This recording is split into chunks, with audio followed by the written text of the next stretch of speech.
Wheatstone bridge में हम लोग पढ़े थे जी 4 रजिस्टर्स होते हैं R1, मतलब इस तरीके से 4 रजिस्टर्स लगे होते हैं। टेक्स्ट बुक में लिखे होंगे ये R1 रजिस्टर है, ये R2 है, ये R3 है और ये वाला R4 है।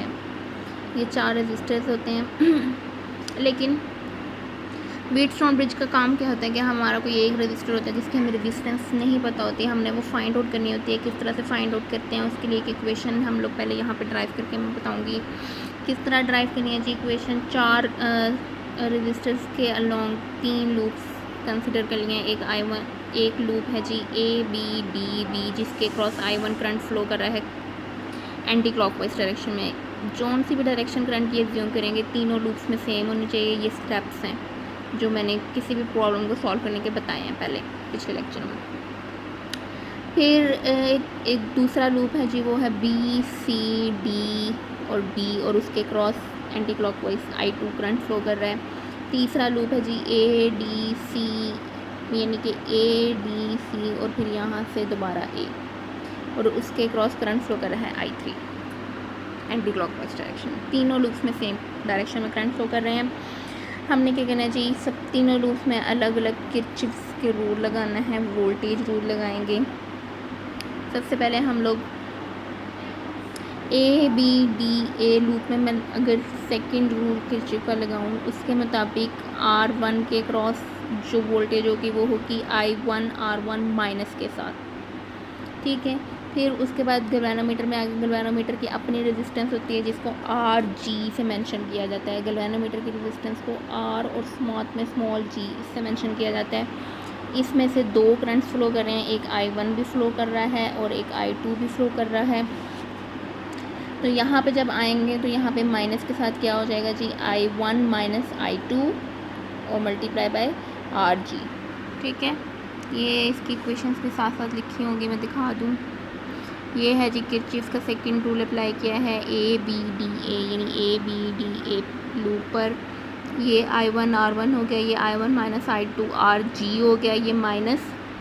अब इस रजिस्टर पे आए तो इस रजिस्टर को भी दोनों लूप्स अटैच हो रहे हैं। एक ये वाला लूप ADCA वाला, तो मतलब यहाँ से I3 करंट भी इसमें से इस रजिस्टर में से पास कर रहा है और I1 भी कर रहा है। तो क्या होगा जी, I1 माइनस I3 R3, ठीक हो गया। इनके बीच में माइनस साइन आएंगे, रजिस्टर्स हैं, तो ये टोटल करंट इक्वल्स टू 0। एक लूप हम लोगों ने उसकी इक्वेशन लिख ली। अब दूसरा लूप यानी कि दूसरा लूप कौन सा है, BCDB, इसके क्रॉस इक्वेशन लिखेंगे। सबसे पहले यहाँ पे देखें, ये जो रजिस्टर्स के क्रॉस क्या करंट होगा, I2 R2 minus I2 R2 current होगा, सॉरी वोल्टेज होगी माइनस I2 R2। फिर यहाँ पर आएंगे R4, इसमें 2 करंट फ्लो कर रहे हैं, I2 भी और I3 भी। तो इधर क्या होगा, minus I2 minus I3 into R4। फिर इधर आएंगे, इसमें भी 2 करंट फ्लो कर रहे हैं, ये वाले उसी तरीके से इसकी भी इक्वेशन लिखेंगे। और फिर जब इस वाले लूप की जिक्र आएगा जी ADCA, इस वाले लूप्स में देखें तो इस वाला ये जो लूप है ACDA,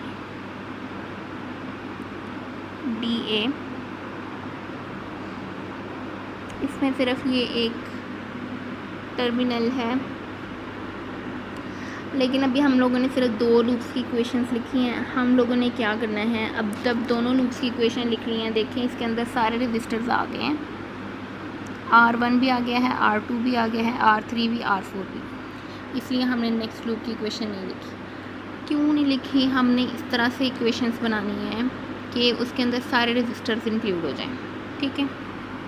तो हमने 2 इक्वेशन ऐसी बना ली। अब देखें अब क्या करना है इन दोनों इक्वेशंस में। और हाँ, मैंने एक बात शुरू में नहीं बताई, वो ये कि अगर फॉर एग्ज़ाम्पल ये चौथी रेजिस्टेंस हमें नहीं पता तो हम किस तरह से फाइंड आउट करते हैं।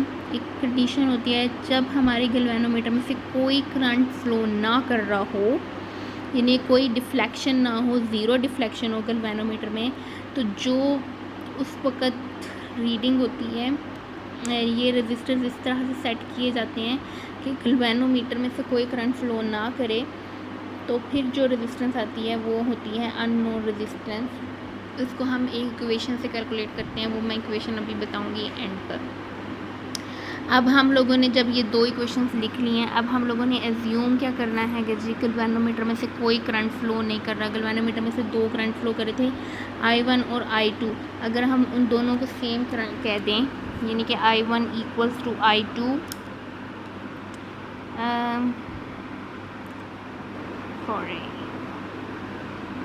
दोनों करंट्स को हम सेम कहते हैं, I1 इक्वल्स टू I2, या गैल्वेनोमीटर में से पास करने वाला I1 माइनस I2 करंट जो है, इस वाले करंट, इस सारी चीज़ को हम ज़ीरो कर दें कि गैल्वेनोमीटर में से कोई करंट पास नहीं कर रहा, तो ये I1 यहाँ पे माइनस है, उधर जाएगा तो प्लस हो जाएगा, I1 इक्वल्स टू I2 हो जाएगा। और इन दोनों को हम I के इक्वल लिख लें तो ये वाली इक्वेशन किस तरह से मॉडिफाई हो जाएंगी दोनों।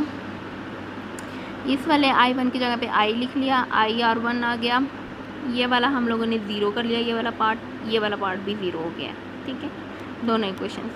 और ये है जी I1 माइनस I3,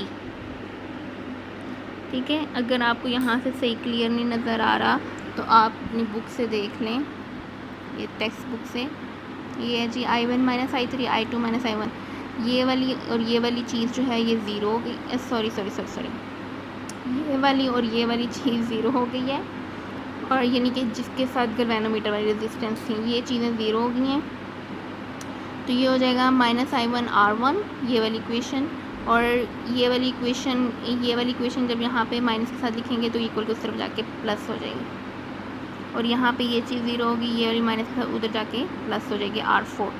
अब जब इन दोनों इक्वेशंस को डिवाइड करेंगे, इस वाली इक्वेशन को इसके साथ डिवाइड करेंगे तो R1 डिवाइड बाई R2 आ जाएगा, माइनस से कट जाएगा, I1 के साथ कट जाएगा, और यहाँ पे भी इन दोनों को डिवाइड करेंगे तो R3 ओवर R4 आ जाएगा, ये दोनों चीज़ें कैंसिल आउट हो जाएंगी, ठीक है।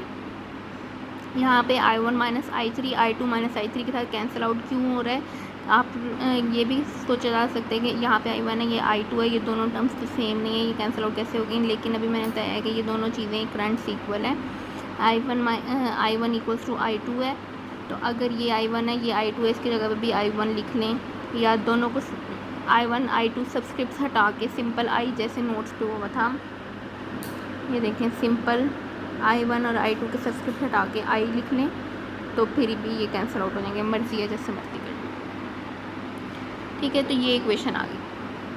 अब इस इक्वेशन में अगर 3 रेजिस्टेंसेस आपको पता हो, चौथी आप लोगों ने अननोन फाइंड करनी हो, तो एक वैल्यू अननोन हो तो 3 इक्वेशन में पता हो, तो इस इक्वेशन की हेल्प से चौथी रेजिस्टेंस जो है वो फाइंड होना चाहिए, ठीक हो गया जी। ये था जो व्हीटस्टोन ब्रिज। नेक्स्ट है जी पोटेंशियोमीटर।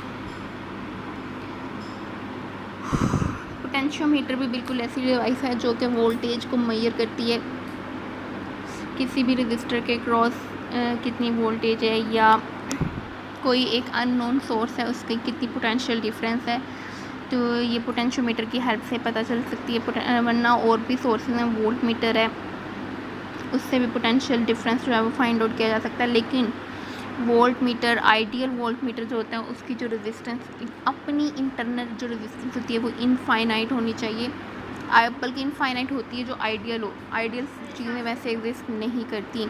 लेकिन वोल्ट मीटर अच्छे से अच्छा वो होता है जिसकी अपनी रेजिस्टेंस इतनी ज़्यादा हो कि जब सर्किट में से करंट फ्लो कर रहा हो तो वो ज़्यादा करंट ना खींच ले वोल्ट मीटर, ठीक है, थोड़ा सा करंट खींचे ताकि करंट की एक्यूरेट मेजरमेंट्स आ सके। तो अच्छा वोल्ट मीटर वो होता है जिसकी रेजिस्टेंस ज़्यादा हो।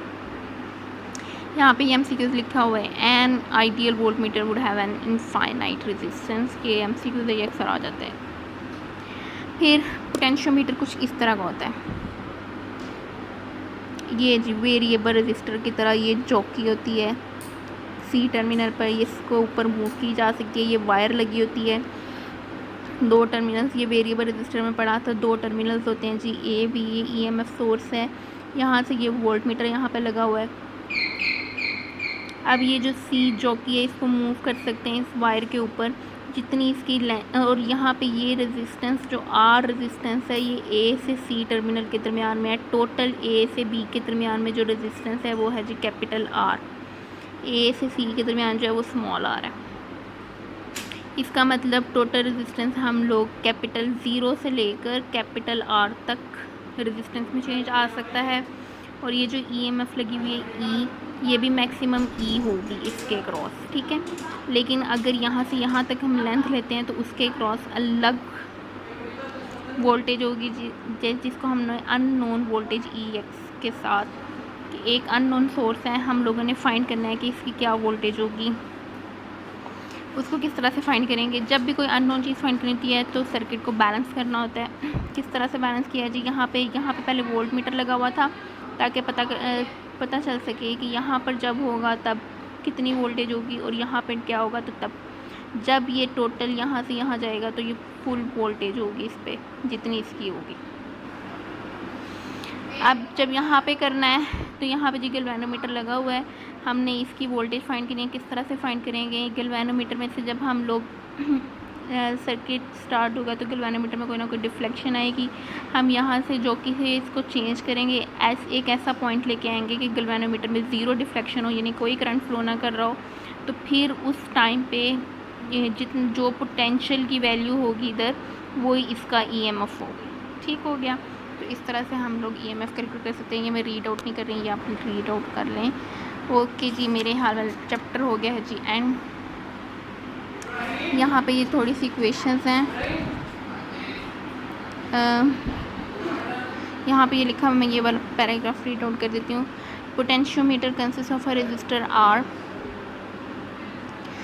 रेजिस्टर आर, ये पोटेंशियोमीटर में ये वाला रेजिस्टर यानी कि टोटल रेजिस्टर जो है इसकी रेजिस्टेंस आर है in the form of a wire on which a terminal C can slide, जिसमें सी को हम स्लाइड कर सकते हैं। The resistance between A and C can be varied from 0 to R।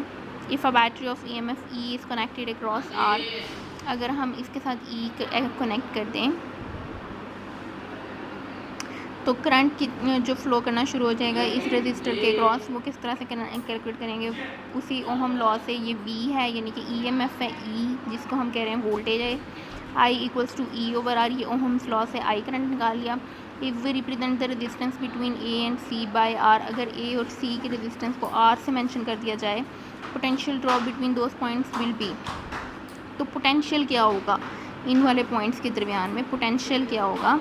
I और small r, V equals to IR। ठीक है, उधर से ये पोटेंशियल निकाला है। अब ये करंट I कौन सा? ये वाला।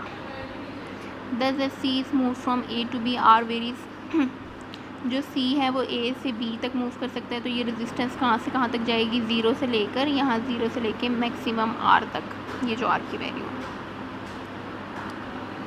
और इसी तरीके से जो पोटेंशियल ड्रॉप होगा वो भी 0 से E तक, E यानी कि इस वाले E तक। अब ये वाली फिगर को मैं थोड़ा सा पढ़ दूँ। अ सोर्स ऑफ पोटेंशियल से अ सेल हुज EMF EX, अब एक ऐसा सोर्स जिसकी EMF EX फाइंड करनी है, इस connected between A and the sliding contact C, A और C के दरमियान में इसको कनेक्ट करते हैं। इस तरह से कनेक्ट करते हैं कि ये वाला पॉजिटिव टर्मिनल और ये A पॉइंट A की साइड पे हों, and that of the potential divider are connected to the same point A, कि इसका पॉजिटिव टर्मिनल और ये वाला जो है ये दोनों A की पॉइंट A पे कनेक्ट हों।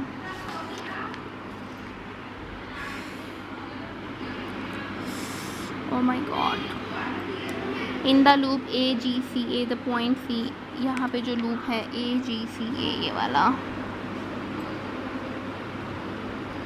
लूप AGCA, इस वाले लूप की बात कर रहे हैं, यानी इतने हिस्से की बात कर रहे हैं। The point C and the negative terminal of EX are at the same potential then the point C और नेगेटिव टर्मिनल ऑफ E। ये देखें, ये वाला जो पॉइंट C है, ये वाला पॉइंट C और ये जो नेगेटिव टर्मिनल है, ये दोनों सेम पोटेंशियल पे होंगे। जब ये दोनों सेम पोटेंशियल पे होंगे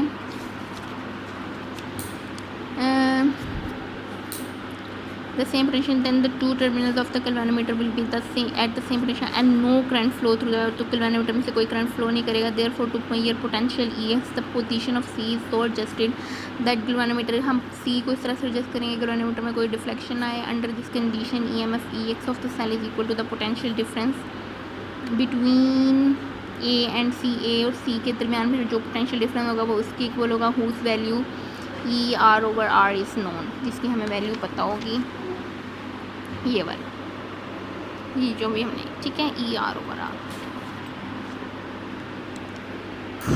यहाँ पे जो रेजिस्टेंस है ये हम किस तरह से फाइंड आउट करेंगे, यानी कि ये वाली रेजिस्टेंस और ये वाली रेजिस्टेंस कैसे फाइंड आउट करेंगे, इस वाली वायर के नीचे स्केल लगा होता है, स्केल जो मीटर ये मेरे हाथ में जो स्केल नहीं होता, लकड़ी का स्केल होता है मीटर रॉड की तरह का, वो लगा होता है। अब मुझे ये नहीं पता कितने सेंटीमीटर्स का होता है, ये मुझे याद नहीं है। तो वो जो स्केल लगा होता है वहाँ से हम लोग चेक कर सकते हैं कि टोटल वायर की लेंथ यहाँ से यहाँ तक कितनी होगी, उसको उसने कैपिटल एल से मेंशन किया है, और यहाँ से ए से पॉइंट सी तक कितनी होगी उसने उसको स्मॉल एल से मेंशन किया है। उस आर जितनी इसकी आर होगी वो प्रोपोर्शनल होगी उसकी लेंथ के स्मॉल एल के, और जितना कैपिटल आर होगा वो प्रोपोर्शनल होगी टोटल लेंथ एल के।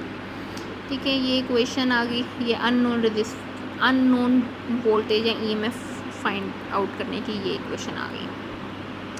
अगर इस तरह से दो सोर्स सर्किट में लगे हों तो दोनों की अलग अलग फाइंड आउट की जा सकती है, एक इस इक्वेशन से एक इस इक्वेशन से। तो इन दोनों इक्वेशंस को डिवाइड करके तो ये आ जाएगा। और ये सारा काम कैसे होगा, जब आप गैल्वेनोमीटर को इनमें से कोई करंट फ्लो नहीं करेगा, तो जब सारी जो प्रोसेस है वो बैलेंस हो जाएगा, तब ये अननोन ईएमएफ जो है वो कैलकुलेट हो जाएंगी। ओके जी, अल्लाह हाफिज़, चैप्टर एंड हो गया।